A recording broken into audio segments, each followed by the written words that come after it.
बिस्मिल्लाहिर्रहमानिर्रहीम। अस्सलाम वालेकुम डियर स्टूडेंट। आज के लेक्चर में हम कमेंट पे बात करेंगे कि कमेंट हमारे पास क्या होता है और सी प्लस प्लस में हम कमेंट क्यों यूज़ करते हैं, इसका पर्पस हमारे पास क्या है।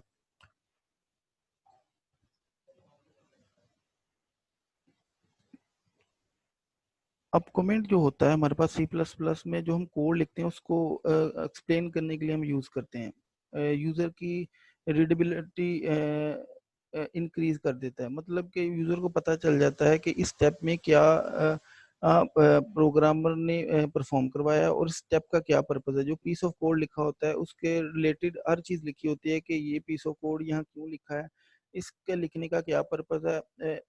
और अगर इसको आप चेंज करना चाह रहे हैं तो आप इसको चेंज कर सकते हैं ये वाले स्टेप के साथ। तो जब हम टेस्टिंग करते हैं, टेस्टिंग फेज में आते हैं, तो हमारे पास जो कमेंट होता है, कंपाइलर होता है, वो कमेंट को इग्नोर कर देता है। कंपाइलर हमारे पास कमेंट को, वाइट स्पेसिस को, कमेंट टैब को, इसको इग्नोर कर देता है। कमेंट की दो टाइप्स होती हैं, एक सिंगल लाइन होती है, एक हमारे पास होती है मल्टी लाइन। अब जो सिंगल लाइन कमेंट है, इस for informally C plus plus type, अब इसको हम डबल स्लैश के साथ स्टार्ट करते हैं और इसके राइट साइड पे हम जो भी लिखना चाह रहे हैं, फॉर एग्जांपल ये एग्जांपल है, इस एग्जांपल के थ्रू करते हैं कि दिस इज कमेंट। ठीक है, आप नीचे आपने प्रोग्राम को एग्जीक्यूट करवाया, सी आउट करवाया, हेलो वर्ल्ड, आपने एक स्ट्रिंग पास करवाई, तो आपने ऊपर लिख दिया है कि दिस इज कमेंट। ये हमारे पास ये जो दो स्लैश के साथ लिखा है ये कमेंट है। अब कंपाइलर इसको इग्नोर कर देगा, आपको सिर्फ और सिर्फ ये एग्जीक्यूट करवा के दिखाएगा। ये जस्ट फॉर आप लोगों की अंडरस्टैंड के लिए है कि ये जो हमने हेलो वर्ल्ड यूज किया है, हेलो वर्ल्ड या सी आउट किया है, ये किस पर्पस के लिए हमने यूज किया है, ये हम लिख सकते हैं। इसको हम इस तरह भी लिख सकते हैं, ये कमेंट को हम जो पीस ऑफ कोड है उसके आगे भी लिख सकते हैं, ऊपर भी लिख सकते हैं, cout hello world this is comment. ठीक है, ये हमारे पास सिंगल लाइन कमेंट होता है। और जो मल्टी लाइन कमेंट होता है ये भी इनफॉर्मली होता है। इसमें हम क्या इसमें हम एक स्लैश और स्टैरिक यूज करते हैं, और इसको जो हमने क्लोज करना है, एक हमारे पास ओपन एंड होता है, क्लोज एंड। अब ओपन एंड में हमने स्लैश स्टैरिक, और क्लोज एंड में हमने क्या करना है, स्टैरिक और स्लैश। जिस तरह हम HTML में टैग यूज करते हैं सेम वैसे ही है। और इसके अंदर आप जो भी लिखेंगे, जो स्टेटमेंट भी लिखेंगे, कंपाइलर इसको इग्नोर कर देगा। जस्ट आप लोगों के लिए आप लोगों के लिए वो लाइन होगी कि आप लोग उसको रीड कर सकें। कंपाइलर इसको इग्नोर कर देगा, उसको रीड नहीं करेगा।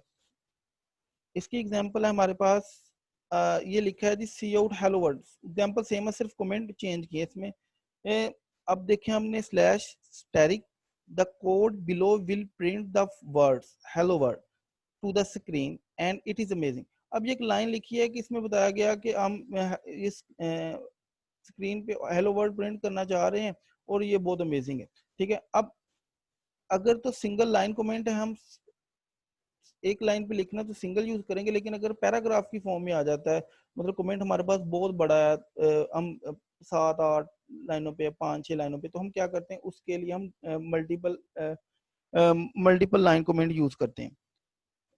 उसके बाद हमने ये चैप्टर हमारे पास 3 खत्म हो गया है। इसमें हमने क्या पढ़ा था, थोड़ा सा रिव्यू कर लेते हैं इस चैप्टर को। हमने सबसे पहले basic structure of C plus plus पढ़ा था कि हमारे पास स्ट्रक्चर क्या होते हैं। इसमें हमने 3 चीजें पढ़ी थी। प्री प्रोसेसर डायरेक्टिव्स पढ़ा था, उसके बाद हमने इसमें मेन फंक्शन पढ़ा था, थर्ड वन हमने इसमें देखा था कि प्रोग्राम की बॉडी क्या, body of the programme.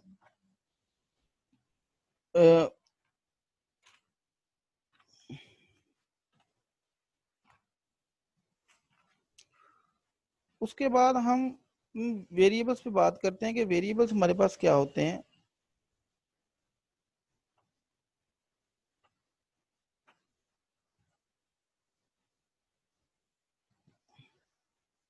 Variables हमारे पास क्या होते हैं, वेरिएबल्स में हमने देखा था ये मेमोरी लोकेशंस होती हैं, जिसमें हम जो भी इनपुट या आउटपुट हमारे पास होती है वो स्टोर हो जाती है, रैम में क्रिएट करते हैं। और इसमें फिर हमने इसको डिक्लेरेशन इसकी देखी थी कि डिक्लेयर कैसे करते हैं। सबसे पहले डाटा टाइप हम यूज करते हैं कि किस तरह का हमारे पास डाटा होगा, न्यूमेरिकल होगा, हमारे पास रियल वैल्यूज होंगे या हमारे पास अल्फ़ाबेटिक्स होंगे, तो उसके साथ हम उस वेरिएबल का नाम हम कोई भी रख सकते हैं, अल्फ़ाबेटिक ए से जी तक कोई भी रख सकते हैं। लेकिन हम इसमें स्पेशल सिंबल यूज़ नहीं कर सकते हैं, जिसमें हमारे पास एट द रेट है, हमारे पास हैश है, डॉलर साइन है, उसमें हमारे पास एंड का साइन स्टैटिक, हम ये साइन यूज़ नहीं कर सकते। बहुत अपर और लोअर को इसमें लिख सकते हैं। आपने सबसे पहले वेरिएबल को क्रिएट कर देना है, डिक्लेयर कर देना है, उसके बाद आपने यूज करना है। अगर आप यूज पहले करेंगे, डिक्लेयर बाद में करेंगे, डिक्लेयर नहीं करते, तो आपको एरर दे देगा, अनडिफाइंड एरर आ जाएगा। उसके बाद हमने इसको इनिशियलाइज देखा था कि हमने इसको वैल्यू कैसे असाइन करनी है, वेरिएबल जो हमने डिक्लेयर किया था। हम सबसे पहले उस वेरिएबल का नाम, फिर असाइनमेंट ऑपरेटर इक्वल का साइन यूज करते हैं और उसके आगे हम उसकी वैल्यू देते हैं, और हमने एंड पे सेमीकोलन जरूर यूज करना है।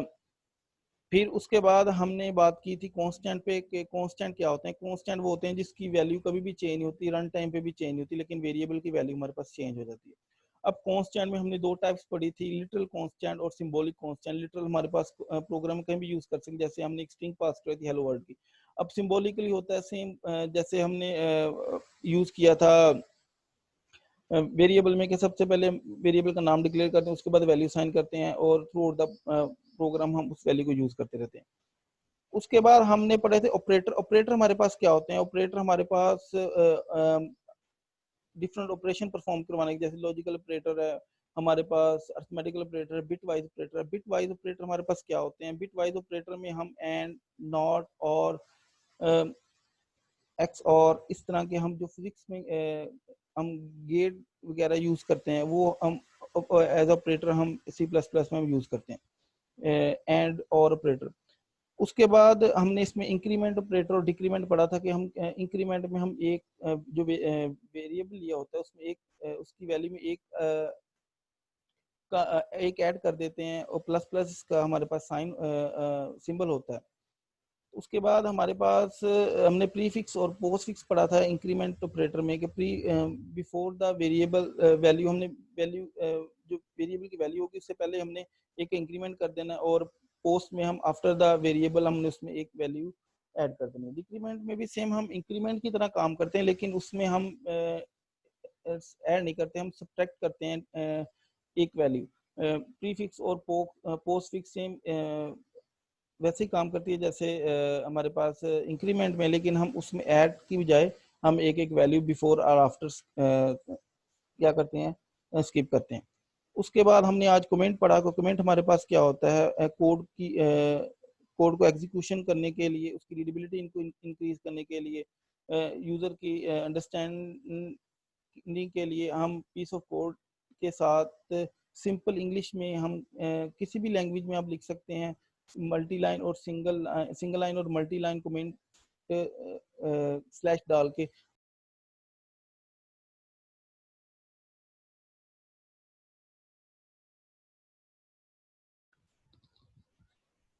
कमेंट का एक हमारे पास एडवांटेजेस ये भी है कि हमारे पास जो कमेंट होते हैं उससे हम फर्दर अगर प्रोग्राम में कभी भी कोई चेंज करना चाह रहे हैं, उसको मॉडिफाई करना चाह रहे हैं, इन्हांस करना चाह रहे हैं, तो हमारे पास कमेंट पता चल जाएगा प्रोग्रामर को कि हमें कौन सा ऑपरेशन परफॉर्म करवाया, कौन इस पीस ऑफ कोड का मतलब क्या है, ये क्यों यहाँ ये मॉड्यूल क्रिएट किया गया है। तो कमेंट से हमारे पास जो प्रोग्राम का साइज है उसमें कोई फर्क नहीं पड़ता, क्योंकि ये कंपाइलर इसको इग्नोर कर देता है।